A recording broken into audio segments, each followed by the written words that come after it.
God है।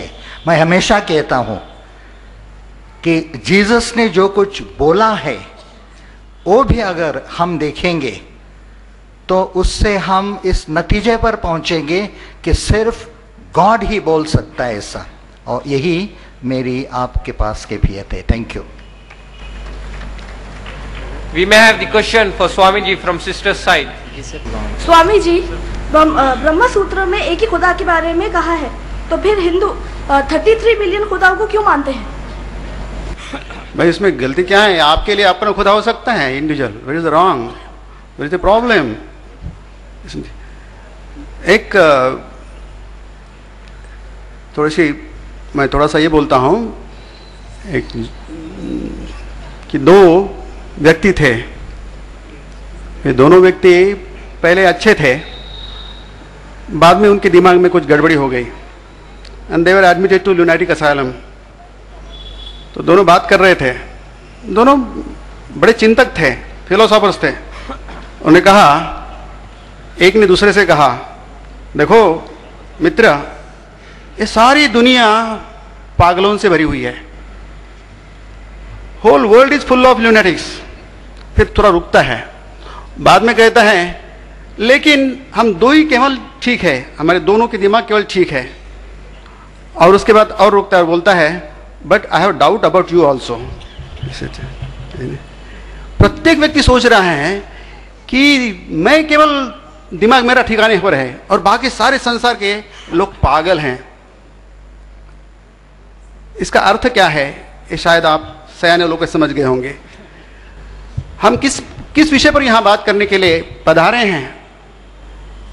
हम शांति की बात करना चाहते हैं, और शांति की बात होती है जब म्यूचुअल ट्रस्ट होता है, परस्पर विश्वास ये चाहिए। दो बहरे यदि बात कर रहे हैं तो एक बहरे की बात दूसरों को समझ में नहीं आएगी, उसका विषय अलग ही है, और दूसरों बहरे को इसकी बात समझ में, क्योंकि विषय अलग ही है। ये बहरों का जमघट है कि कान वालों का जमघट है? हम दूसरों की बात समझना चाहते हैं कि दूसरों की बात को काटना चाहते हैं? यदि हम दूसरों की बात को काटते जाएंगे तो किस प्रकार की सुलह हो सकती है, किस प्रकार की अमन और शांति हो सकती है? यह असंभव है।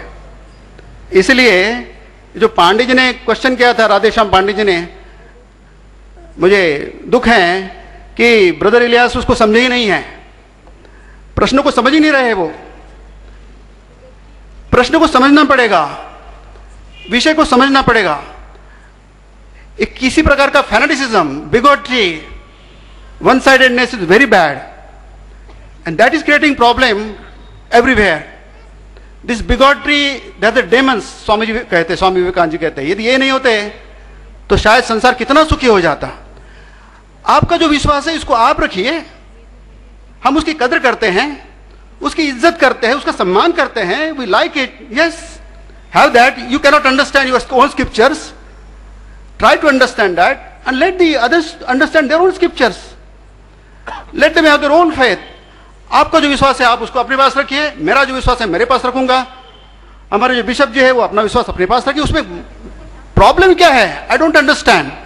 You are all people sitting here, where is the problem? I don't see any problem here. बात इतनी सिंपल है, इतनी सिंपल है, यदि समझना चाहे तो। और यदि समझना नहीं चाहे तो आप घंटों तक बातें करते रहे। नो बडी कैन इवन, अल्लाह यहां आए और आपको समझाने की कोशिश करे, आपको अल्लाह भी नहीं समझा सकता, परमात्मा तो समझा नहीं सकता, यीशु तो समझा नहीं सकता, अल्लाह को भी आप नहीं समझा। अल्लाह कहेंगे भाई मैं ऐसे बात नहीं कर रहा हूं, नहीं मैं ऐसे ही कर रहा हूं, मैं बोलने वाला हूं। आप कौन बोलने वाले थे? अल्लाह कौन बोलने वाले होते हैं?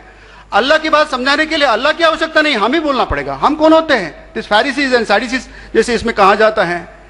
ये जो दलाल होते हैं धर्म के, वे ही धर्म को बदनाम करते हैं, वही धर्म में दुश्मनी लाते हैं, वही झगड़ा लाते हैं। भगवान को समझाने वाले कौन होते हैं? हम लोग। भगवान खुद अपनी फिक्र करेगा। I am not holding a brief for the God. भगवान का पक्ष लेने के लिए मुझे जरूरत नहीं है, धर्म का पक्ष लेने मुझे जरूरत नहीं है। धर्म और भगवान इतने सक्षम हैं, इतने ताकतवर हैं कि वे खुद को संभाल सकते हैं। मेरे सपोर्ट की धर्म की आवश्यकता नहीं है, मेरे सपोर्ट की ईश्वर को आवश्यकता नहीं है। इसको हमारे प्रत्येक व्यक्ति को ठीक से समझना पड़ेगा। हमें हमारा आज टाइटल है no God and no peace. I think we are not talking on that topic. We are going somewhere else and that is not a purpose of this conference. Please try to understand this. Thank you. I again request the audience to please post question on the topic, that is no God, no peace. Now we may have the question from sister side for brother Ilyas. अस्सलाम वालेकुम. जैसे कि bishop ने कहा है कि Christmas ये जो रिलीजियस फेस्टिवल है वो क्रिश्चियंस के लिए है. So I wanted to know, according to you, is Christmas the religious festival of Christians only? Please explain it with giving the questions, with giving the quotations from the Bible. Sister ने सवाल किया कि Christmas क्या सिर्फ ईसाइयों के लिए है या ये तमाम इंसानों के लिए है? अगर ये तमाम इंसानों के लिए है तो इसका कोटेशन और रेफरेंस देकर बात करें. मैं इस जवाब को देने से पहले कुरान की 2 आयतें आप लोगों के सामने रखना चाहूंगा. एक आयत सूरह बकरा, दूसरे सूरह की 256वीं आयत है. अल्लाह फरमाते हैं ला इकराह फिद्दीन क़द तबय्यना रुश्द मिनल गय्य. मजहब के बारे में, धर्म के बारे में, रिलीजन के बारे में जबरदस्ती नहीं है. सही बात गलत बात से निकलकर सामने आ जाएगी. मजहब के बारे में तुम किसी पर जबरदस्ती नहीं कर सकते. तो जो स्वामी जी ने कहा कि आपस में अपने अपने धर्म पर जो कायम बिशप और मैं या ब्रदर इलियास अपनी अपनी जगह है, रहने दीजिए. इससे तो इस्लाम को भी इनकार नहीं है.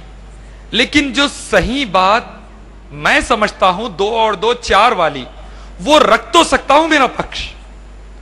आप अपना पक्ष रखे, बिशप अपना पक्ष रखे. आने वाले दिनों में हाईकोर्ट के एक ऐसे सिंपोजियम का इरादा है जब बुद्धिस्ट और सिख गुरु को भी बुलाने का इरादा है. उनको अपना पक्ष रखने दीजिए, लेकिन जबरदस्ती कोई किसी पर नहीं कर सकते. इस्लाम इसके खिलाफ है. इसीलिए आप देखेंगे कि मुसलमानों ने इस देश पर बहुत अच्छा राज किया 1000 साल तक, लेकिन आज भी माइनॉरिटी में है. क्यों? क्यों दीन के बारे में जबरदस्ती नहीं कर सकते. अल्लाह ताला दूसरी आयत कुरान में फरमाते हैं, चैप्टर 88 वर्स 21-22, सूरह गाशिया की आयत है, फज़क्किर इन्नमा अंत मुज़क्किर लस्ता अलैहिम में मुसैतिर. पहुंचा दो, तुम्हारा काम पहुंचाना है. तुम किसी के अमल के मैनेजर बना के नहीं भेजे गए, दारोगा बना के नहीं भेजे गए. तो हाईकोर्ट की और मेरी कोशिश यही रहती है कि बात को पहुंचा दो अच्छे तरीके से, हिकमत के साथ. जैसा अल्लाह फरमाते हैं सूरह नहल की आयत 125 में 16वें सूरह की, कि पहुंचाओ हिकमत के साथ, अच्छी नसीहत के साथ. बहस भी होए तो करो बहस अच्छे तरीके से. तो मैं यही कोशिश करता हूं पहुंचाने की. मनवाने की मैं कोशिश नहीं कर सकता क्योंकि इस्लाम इसके खिलाफ है.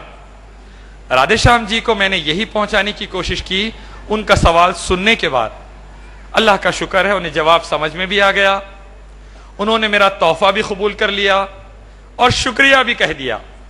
पता यह चला कि मैं सवाल समझ भी गया, जवाब दे भी दिया.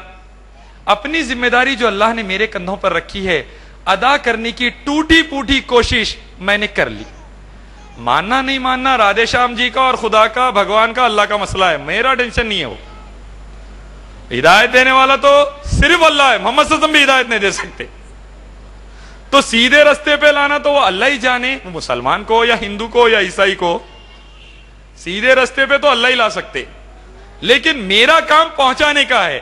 सवाल समझकर जो मैंने राधे श्याम जी को जवाब दिया, मेरी अपनी समझ की हद तक, एक छोटा सा स्टूडेंट हूं मैं, कोई स्कॉलर नहीं हूं स्वामी जी या बिशप की तरह. एक छोटा सा स्टूडेंट हूं, मजहबी किताबें पढ़ता हूं. उसमें से एक जैसी चीज को निकालकर लोगों के आगे इसलिए रखता हूं कि आपस के भेदभाव को खत्म करो. एक खुदा के बारे में एक जैसी चीज नहीं है, बहुत सी बातें एक जैसी है. कुरान कहेगा शराब पीना एक गंदी बात है, चैप्टर 5 वर्स 90 में. वेदा में लिखे हुआ है, Rigveda book number 8 chapter number 2 verse number 12, शराब एक गंदी चीज है, मत पियो. बाइबल में लिखे हुआ है, book of Proverbs chapter 20 verse 1, शराब गंदी चीज है, मत पियो. कुरान में लिखे हुआ है, जुआ एक गंदा अमल है, मत खेलो. सूरह मायदा चैप्टर 5 वर्स 90 में यही बात Rigveda book number 10 chapter number 34 verse number 13 में कहता है, जुआ मत खेलो, बहुत तकलीफ होगी, बहुत परेशान होगी. कुरान कहता है जब औरतें बाहर निकली तो अपने आप को कवर करके निकले, ताकि वो सिक्योरिटी है उनकी। यही बात सूरह नूर सूरह 24 आयत 31 में है कुरान की, और सूरह अहज़ाब सूरह